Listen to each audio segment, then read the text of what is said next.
instance boo xam day joxe ay avis ki recommandation donc loolu c'est une avancée. L'application des conclusions issues des assises de la justice aussi ça tarde à se faire. Évoqué na révision du Conseil supérieur de la magistrature et une réforme de la justice.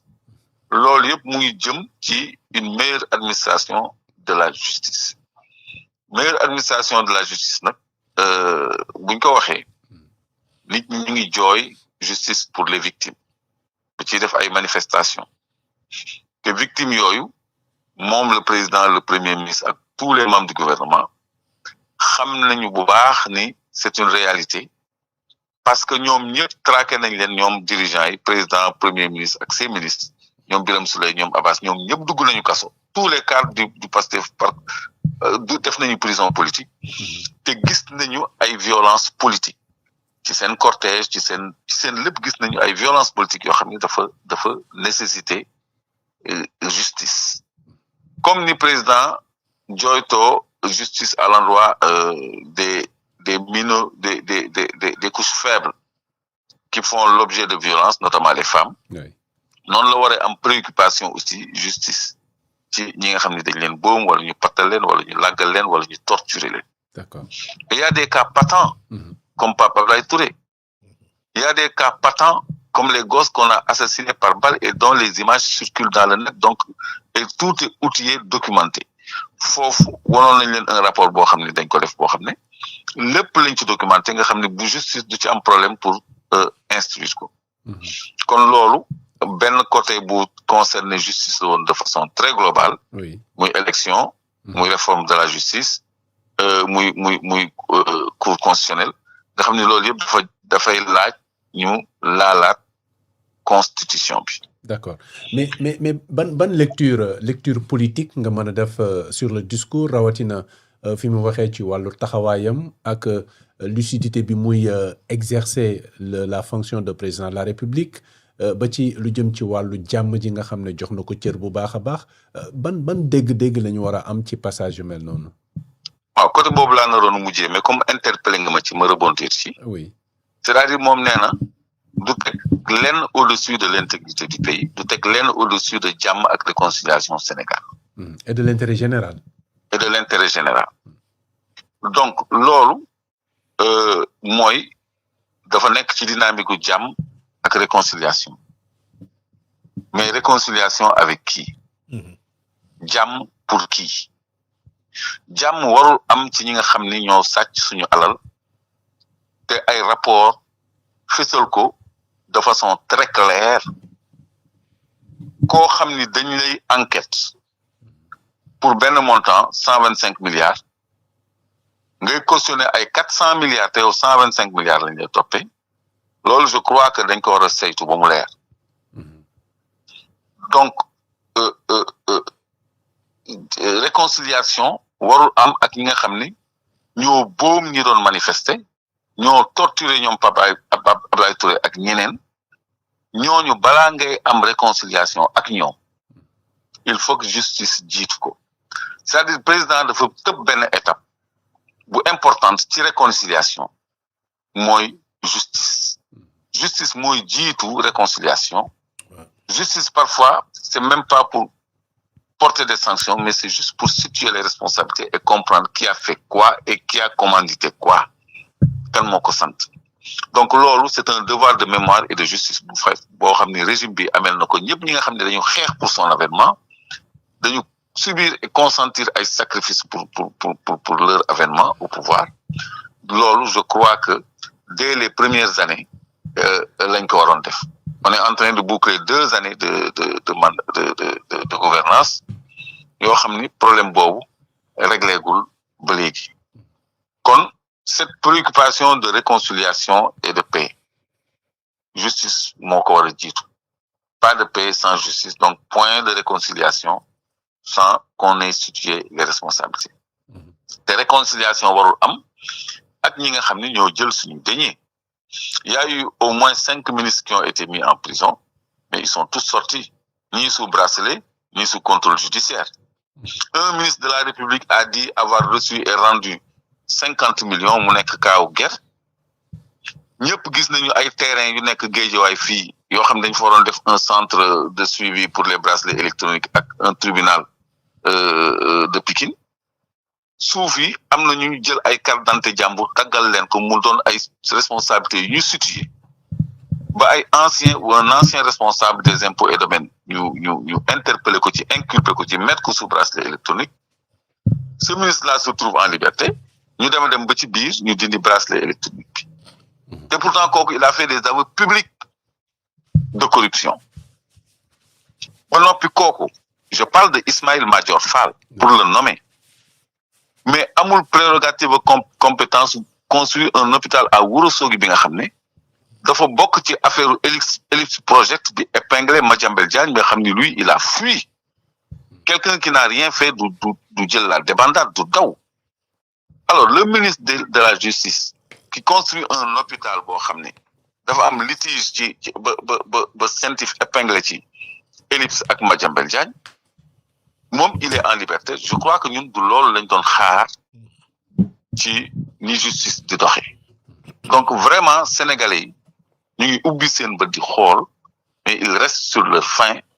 parce que ñu bëri ñi nga xam ne dañ leen inquiété woon épinglé leen ci ay dossiers yoo xam ni ay rapport ko établir ñu ngi leen di bàyyi ndànk-ndànk ñu ngi leen di allégé ndànk-ndànk loolu nag bokkul ak ñun li ñu séntu woon loolu mënul nekk au-dessus c'est pas pour des principes de réconciliation la ñu war a encourager la prévarication de nos ressources parce que yenn yi lu jéggi dayoo la mbuur kaata ngi fi ancienne piste baa ngi fi li Sénégal am ci suuf yëpp da ngay gis une poignée d'individus yore ay cartable ay notification di ko def ay milliards di ko jaay ñun ñi nga xam ne amuñu kër ñoom ñooy tabax ay immeuble di ñu ko loué lépp lu ñu am ñoom ñu jot ci ñu jël ko te sénégalais bu nekk dafa am droit à un droit mais fii ñi nga xam ne ñooy wër nguur ñoom la ñuy signer ay bail ñoom la ñuy signer ay titre foncier ñoom la ñuy defal ay délibération ñuy accaparer ay suuf yoo xam ne doyewuñ ko lu dul weccee ko xaalis ay milliards ci nekk plus maintenant des étrangers yoo xam ne ay fonctionnaires véreux ñoo leen di defaral ay facilitation donc loolu yëpp nag yoon da cee war a dox avec la dernière fermeté ce qui est dommage mooy ci côté foncier dañuy sedd magistrat yi sedd gendarme yi sedd ñëpp ñi nga xam ne en cas de litige ñoom ñooy arbitrer ay cité magistrat fii ay cité lii fii ay cité nga xam ne day nekk benn imbroglio boo xam ne jël ay kilifa diine alluween ci ay suuf ay personnes yoo xam ne très sensibles ay personnalités très exposées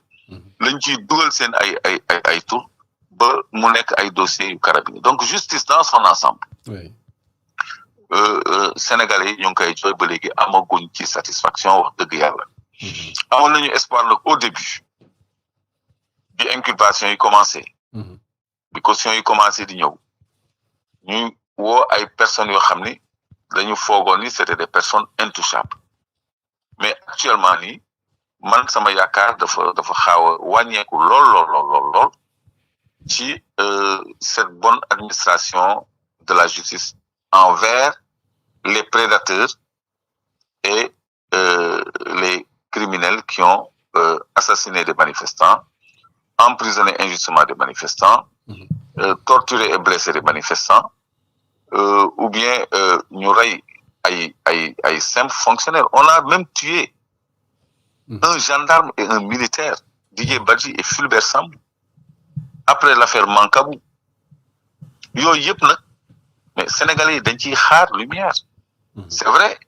me dira-t-on, une instruction est ouverte. C'est vrai, me dira-t-on qu'un suspect est interpellé et auditionné. Mais il faut pas que ça s'arrête là. Il faut que ñu dem ba dëgg bi feeñ ñu situer responsabilité yi. Kon justice. Oui, réformer ko c'est bien, mais rendre justice aussi ñun loolu la ñuy gën a xaar. Donc ci côté politique nag. laay waxee parce que boo nee réconciliation yaa ngi xalaat ñi nga xam ne ils ont eu des responsabilités nga xam ni tëj leen kaso xëy na dafay compliqué ñun public ñun opinion ñun société ñun électeur amuñu état d'âme yooyu nit ki quel que soit son rang social ou son nom bu fekkee ni dafa jël alalu askan bi wala mu commettre ay crimes de sang ci askan bi dafa war a répondre de ses responsabilités rien n'est au-dessus de la justice man lay wax la justice est au-dessus de toute réconciliation la justice est au-dessus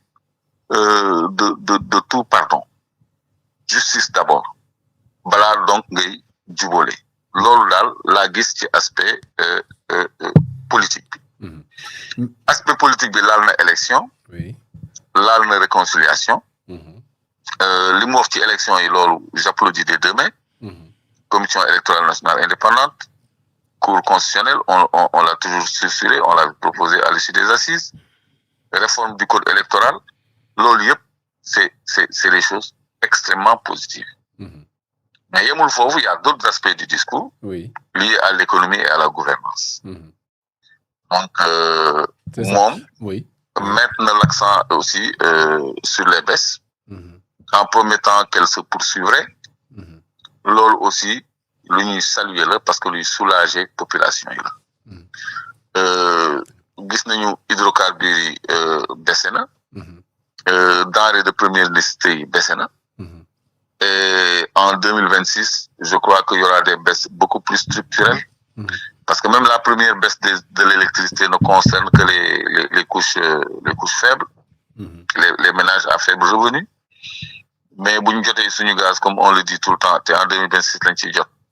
dina am une seconde baisse beaucoup plus consistante du prix de l'électricité kooku dañ ci am yaakaar bu baax a baax donc ci côté boobu je crois que répondre na aux attentes des populations. mais Clédor waaw maa ngi lay ziar di la wax bonne heureuse année. yaa Moustapha ziar naa la ziar waa T3B yëpp man fàtte naa nuyoo sax